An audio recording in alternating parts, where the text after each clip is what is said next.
Hello, I'm Miranda. And I'm Lucas. And welcome to the finale of our Halloween specials. We're your hosts from that JORVIK Viking Thing podcast, and we'll be reading one final tale from the spooky tome, filled with trepidation, ghosts, and ghouls, and other creatures that go bump in the night. Each story has been recorded live and read from the spooky tome. This is episode 4, and if you've missed the first 3 episodes, then use the link in the description below to go back and watch them. The sagas of the Norse people are filled with unsettling accounts of inexplicable creatures which haunted the wild northern parts of the world. Leviathans that swim the dark frozen ocean, hideous troll women who ride ferocious wolves through the wilderness, and nameless horrors that I dare not describe to you. And Viking heroes had regular and disturbing encounters with creatures of living death, the Aptaganga, the Hadbui, and the Draugr. So stay close to the warmth and light of the hearth as I recite this chilling Viking encounter of a mysterious entity, a relentless haunting, and the chaos that followed.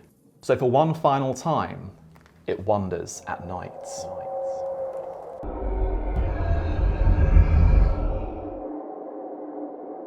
This dark tale occurred in Iceland on a Viking Age farm in Fossaludal, which was home to a farmer named Thorhall.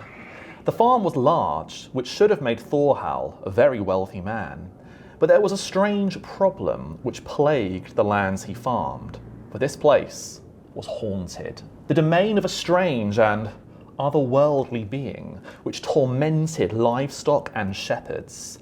No one had ever managed to get a clear look at the creature, which made it all the more horrifying in their imaginations, leading many shepherds to abandon the farm. The entity which haunted his land was clearly some large, strong, and evil creature.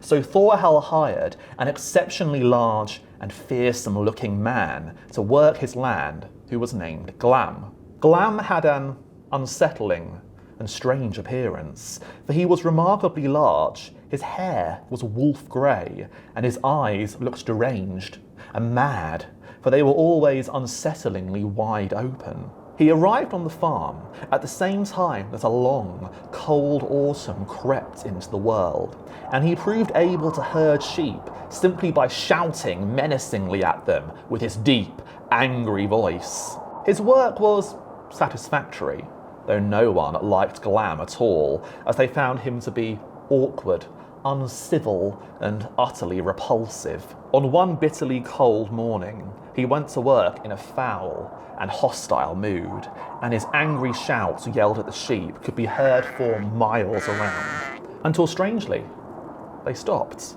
And the only thing heard outdoors was the howling of the wind as a heavy blizzard descended upon the land. The day passed, and night returned to the farm, but Glam did not. No one had heard or seen him for many hours, and the weather was now far too violent to begin a search, so they waited until daybreak, and that is when they found what was left of him.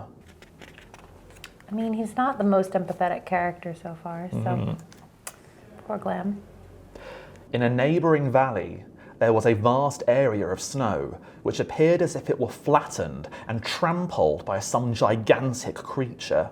Judging by the state of things, it looked as if there had been a violent struggle between 2 large opponents, as boulders had been ripped up out of the earth and tossed around. And at the centre of this strange scene was the nauseating mess that had once been Glam. His body was horrifically broken, bruised, and swollen up to the size of an ox, and he had turned a most unnatural shade of blue. Folks shuddered when they saw him and gasped in horror at what appeared to be gigantic footprints filled with great splashes of blood. Some brave souls followed the trail of footprints, but found that they mysteriously ended in a pool of blood with no body or remains of the creature which had produced them.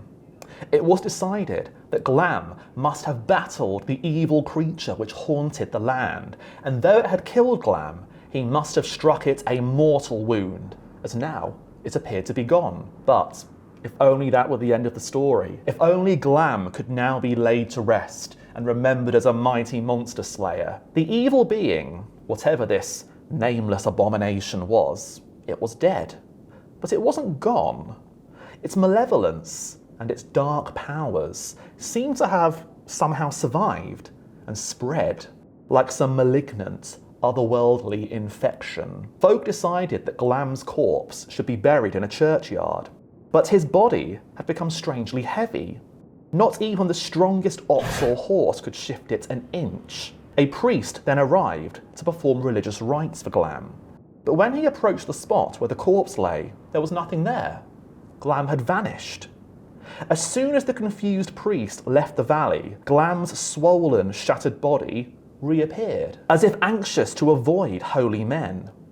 Utterly perplexed by these events, it was decided that a pile of stones should be raised over Glam, and he be left to rest upon the site of his death. But Glam refused to rest. Spooky. Indeed. At first, he was seen wandering the boundaries of farms at nightfall, staring at folk with his wide, deranged, dead eyes. And his swollen, twisted silhouette was enough to frighten the wits out of people. But things grew worse as Glam became violent, as he slaughtered and mutilated any and all animals that he came across, turning fields of livestock into barren bloodbaths, ripping dogs and horses inside out with supernatural strength. He would approach buildings where men and animals slept, and he would scratch at the locked shutters, trying to find a way inside. And when this didn't work, he would climb onto buildings, riding upon rooftops whilst kicking and thrashing, which caused many structures to collapse upon their innocent occupants. Clearly, the evil creature which had long haunted the valley had found that Glam, a wicked and evil-natured monster of a man, was the perfect vessel to inhabit, allowing it to spread terror, violence, and death. Glam was now a Draugr.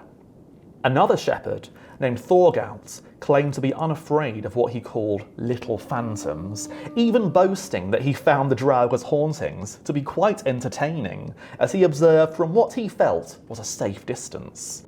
However, on one freezing cold evening, Thorgout did not return from the field, and when they found him in the morning, it was clear that poor, foolishly brave Thorgout had met with Glam the Draugr, for no living man or animal could have inflicted the horrific wounds he had suffered. Every single bone in his body, large and small, was absolutely shattered. Thorgout was given a good Christian burial, though the Draugr now began to increase the frequency and ferocity of his hauntings, as if he had absorbed some new strength and power from his victim.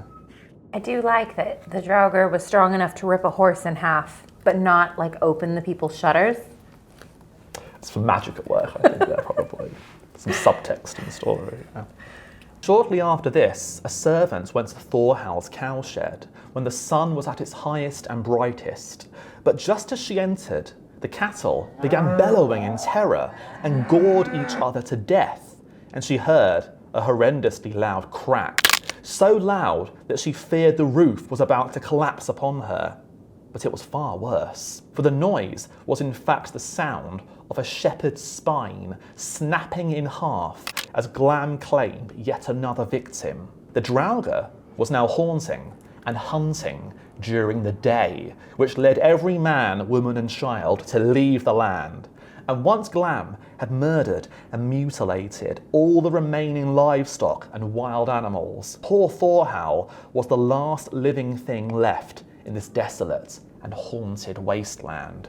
Tales about this nightmare then reached a strong Norseman known as Grettir, who was always eager for a challenge, so he rode his horse into Thorhal's haunted lands. Thorhal was worried that Glam may come to investigate the new visitor, but the Draugr did not visit the house that night. Thorhal hoped that Grettir had perhaps scared it away, maybe ending the hauntings once and for all. But this, of course, was not the case. For the next morning, they discovered what was left of Grettir's horse. The stable had been torn open. The horse had clearly been grabbed and dragged outside, where it had been ripped to pieces by Glam. Grettir was now determined to destroy the Draugr once and for all. So that night, Grettir lay down upon a platform within the farmhouse and shrouded himself from view with a large blanket.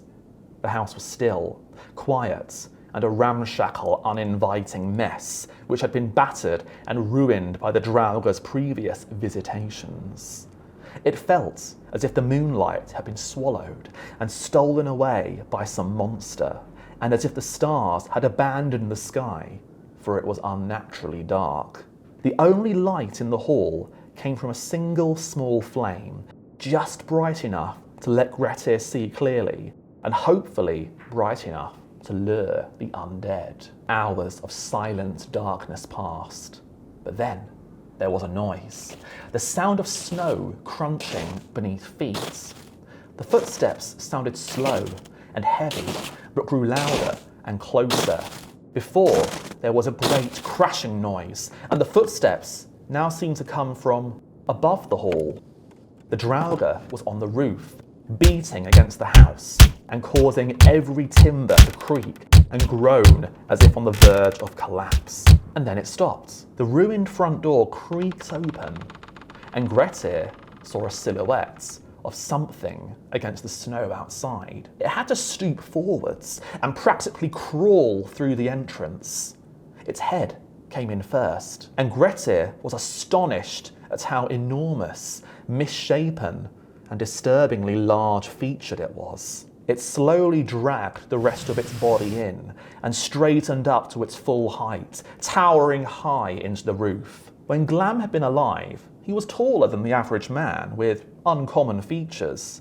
But in death, he seemed to have mutated, twisted in size and shape by living death, into a hulking blue monster, scarcely recognisable as a human. His dead, deranged eyes saw the neatly wrapped blanket on the platform, and he reached out his long, swollen blue limbs towards it, grabbing hold of the fabric and tugging at it. But Grettir had cleverly braced himself against a sturdy wooden beam and pushed against the Draugr's strength. Glam pulled harder and harder still, until eventually the fabric of the blanket ripped in two, and the Draugr toppled over backwards. Glam stared in confusion at the shredded fabric in his hands, and that is when Grettir struck. He leapt under Glam's arms and grabbed him around the middle, pressing against him to force him backwards. The Draugr shrugged away Grettir's attack with its unnatural strength, and it tried to strike out at Grettir, but the man was smaller and quicker, able to hide behind timbers and leap between platforms, whilst the Draugr was slow and restricted by the confines of the house which he could barely fit into. Glam knew that his hulking size was a disadvantage in this enclosed space, so he grabbed hold of Grettir and quickly tried to drag him outside, where he could not hide.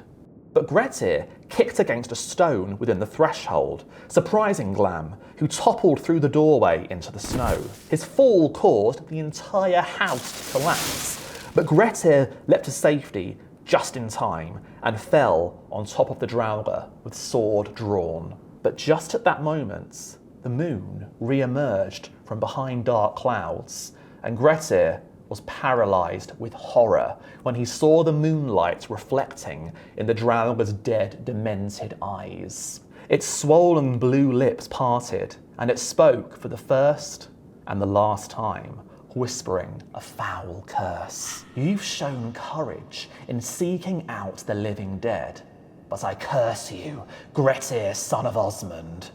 From this day forward, you shall never grow any stronger, and all of your deeds shall lead to misfortune and failure. I curse you to live alone for the rest of your sad, violent life, and your loneliness shall be your doom. I will die here now for a second time, but you will forever see my eyes in dark places, haunting you always." Grettir then struck the Draugr with his sword, removing its head and placing it by his rump, preventing it from ever rising again. and the corpse was cremated with the ashes buried deep beneath the earth. Thorhall thanked Grettir, rewarding him greatly, and now no man in Iceland was as famous and well regarded as Grettir the Draugr Slayer. But Grettir felt himself changed. He was now absolutely terrified of the dark, and he dared go nowhere alone after sunset, for he was sure he saw apparitions and phantoms haunting him in the darkness, which sometimes took the form of two large, dead eyes filled with madness and malice. Grettir would eventually fall victim to the curse laid upon him by the Draugr, but that is a tale for another time, for the hour grows late, and I would rather not dwell any longer upon ancient sagas of the living dead. Poor Grettir. That's not very happy ending for him, is it? He had many, many other adventures, though. There are lots and lots of stories about Grettir. Yeah, but did he fall in love? No, he died of loneliness. Yeah, that's what I thought. In our previous Draugr story from last Halloween, there was kind of an inciting incident that kicked everything off. There was some spooky bed linens, you know. There doesn't seem to be that here. No bed linens, no undead seals, no monster cows. This is just a nice plain old zombie. Yes. Yep. Yeah. That makes sense. Nice and short and sweet, this one. Yeah. But lots of parallels, I think. Yeah, definitely. How long does a Draugr's head have to stay by its butt before they're incinerated? The sagas are silence on that detail, unfortunately. What if I encounter a Draugr? I need to know what to do, you know? Experiment. Okay, that makes sense. Yeah, I think that was pretty good. I will hand it to you. That was slightly spookier than my story, and it was Viking, so I do think you win. Excellence. That concludes this special Halloween series, and we've been your hosts, Miranda and Lucas, from that JORVIK Viking Thing podcast. If you want to learn more about Viking York, visit the JORVIK Viking Center. You might even come face to face with some real-life Vikings. Additionally, you can listen to our podcast and delve into the Viking sagas. Once again, thank you so much to everyone that tuned in for this limited series, and make sure you hit that subscribe button, turn on notifications, and leave in the comments below which of the 4 episodes was your favourite. If it was episode 1, leave a little ghost emoji. If it was episode 2, leave a drum emoji. If it was episode 3, leave a toilet emoji. And episode 4, leave a Draugr or zombie emoji. And who knows, there could be more spooky tales in the future. But for now, good night all, and sleep well. Sleep well.